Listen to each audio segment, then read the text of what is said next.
Hey, what's up? Welcome back to another edition of the Mandatory Live. Thank you so much for rocking with us. If you like the content, make sure to hit that like and subscribe button. Also, follow us on our social media channels. We're at the Mandatory TKO, and you can also find us on the audio side as well. So, if you got a couple of minutes, leave a rate and review, give us a 5-star. And yeah, so wherever you find your shows, podcasts, you can listen to us as well and take us on the road with you if you're in your car, if you're walking, if you're at the gym, wherever. And also, if you already done all of that, thank you so much for supporting the show. Also, quickly, Bryan, before we get into everything, we've gotten like an influx of subscribers recently. And we just want to say thank you for everyone that has subscribed, that has, liked a video, left a comment, because that helps the show grow. And we definitely do appreciate you guys. Great. But some guy that maybe popped something. Jaime Munguia tested positive for PEDs after his rematch against Bruno Surace. Not great. This is not good news. He is supposed to give his B sample within the next 10 days. But Bryan, your thoughts on this, and how does this taint Jaime Munguia's career if it does come back and it shows that he did take something? Well, unfortunately for Jaime Munguia, his win over Bruno Surace might be tainted. Now, it's funny, when you watch that fight, he looked like he was fighting, like there was like a lack of power there. You know what I mean? Like it was like, he doesn't look like himself. But he wanted it. You know what's kind of wild is he's trying to box supposedly or whatever. You know what's kind of wild, and I hate to say this, but like Bruno Surace, he was supposed to be like a layup for him, essentially, right? You take PEDs against Bruno Surace. He didn't even take it against Canelo. Right.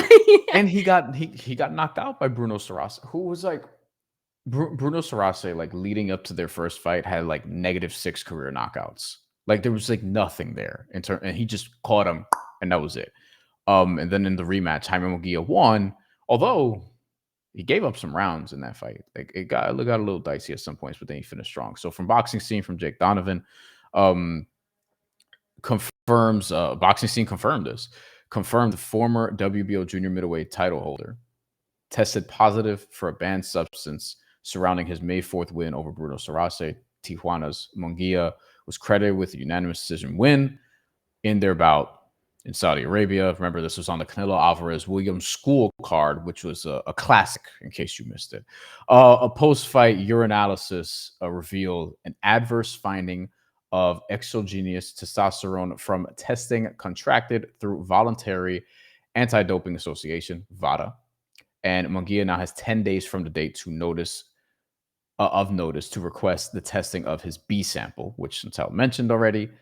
And just a further elaboration on what that means: absent proof of contamination or a different result produced by the B sample, the latter an extremely rare scenario. Munguia now faces a likely suspension and fine, along with his victory being changed to a no contest. The verdict change would also restore Surace's previously unbeaten record. So there you go. And here's kind of the disappointing part about it is, Marlon 2631 says, I hate cheaters. It shows insecurity. You don't believe in yourself. I think him getting knocked out by Bruno obviously took a big toll on him, because that was so much so that he used steroids. Yeah, because listen, this is not the same type of substance that was found in Ryan Garcia. He took testosterone. And usually if your A sample tests positive, your B sample is going to come back the same. Like in a very, very rare case, Bryan, does it ever test differently? Like I don't even remember the last time that I've seen that happen. So it taints not only Jaime Garcia, but he's going to get suspended for a little while. And this was obviously something that he felt like he needed to take to win that rematch. And so it's a bad look for boxing. It's a bad look for boxing when things like this happen. Highlighted this paragraph because a lot of people are making a joke on social media like, oh, this is another guy who teamed up with Eddie Reynoso. And I saw those comments. Yeah. So for all you people who watch the show who are Canelo haters, because there are Canelo haters in the comments anytime we talk about Canelo Alvarez, like our boy Jesus, here's some more ammunition for you. I don't love this at all. I don't like steroids in the sport. It's way too common. As we've both said in the past, typically when you test positive for steroids, it means you did steroids. Like it's very rare that the test was messed up. You know what I mean? We'll see what happens here. But this isn't great from Jaime Munguia, especially if this is going to be proven so. As far as the fight itself, you see here 117, 111 twice, and a 116, 112. So he won at least 8-4, couple instances 9-3. I had it 8-4. Shantelle, I think you had the same card as well as we were watching it.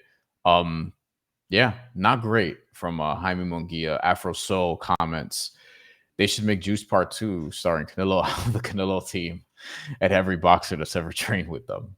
Teofimo Lopez did for like a cup of coffee, you know. Trying to remember who else, but I don't think Teofimo Lopez tested positive for anything, so we're not gonna put that in the air. No. He's nuts, but he's clean as far as we know. Um, Oh my god. Okay. I mean, I don't have much to say about this, is except for we have to wait for that B sample to come back. But I think it taints Jaime Munguia's career a little bit. It taints him. He's going to be suspended for a while, and that sucks because I felt like Jaime Munguia was on a good run. Obviously, faced Canelo. He lost that fight, but I feel like his notoriety was kind of growing at that point, and for him to then get knocked out and then be tested positive for PEDs is just not a good look. And to come back from that is going to be even tougher for him, I feel, mentally. this from the zone. Bruno Surace calls for defeat to Jaime Munguia to be overturned after positive test, which to be expected. Okay, so this is from The Independent, and they're posting this on their website. Okay, it's interesting. I won't get into my media bag for this for the purposes of moving this along, but that was interesting. So here we go. Speaking about Munguia's positive test, Surace told The Ring, I'm shocked by the news that Jaime Munguia tested positive for a banned substance. There is no place in boxing for cheating.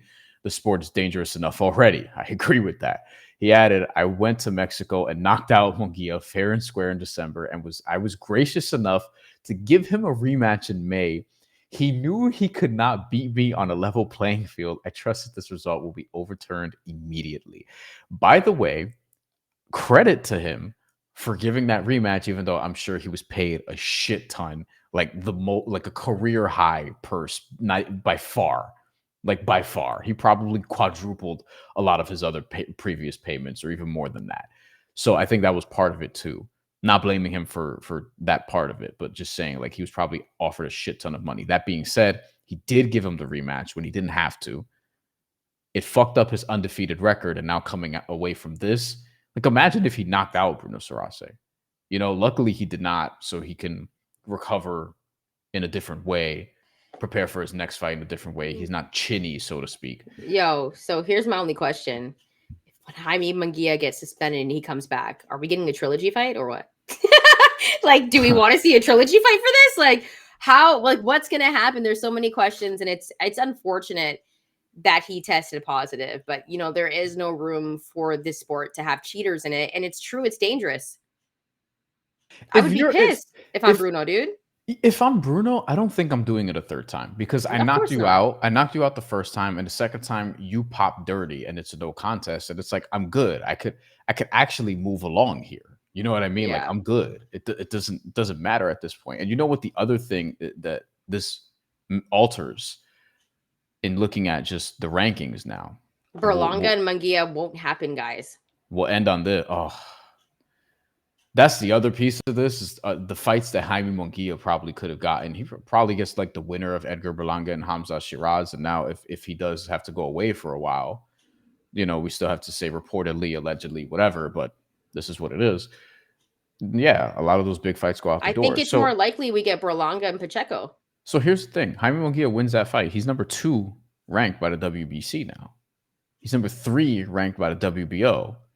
Number 5 by the IBF. Bruno Surace, who's still 8th in the IBF rankings and 8th in the WBO rankings, he's probably higher once this gets reversed. I think he should be, at least, because he took a hit following the loss, obviously, because that's just how this goes. And I do wonder for him, because he would be undefeated. Like, do you give him the winner of Hamza Shiraz and Edgar Berlanga? That would make sense. You know what I mean? Does he want to fight Christian Mbili? Because Top Rank is like dying to get Christian Mbili, somebody that people like casual fans have heard of.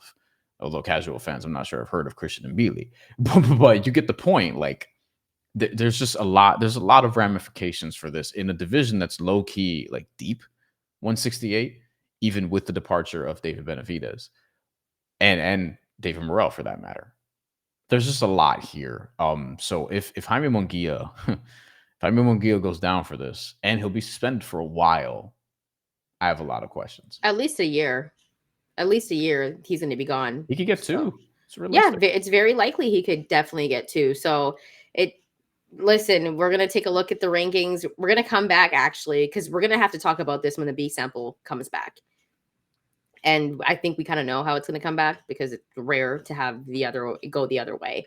But drop your comments. Let us know how you feel about Jaime Munguia testing dirty.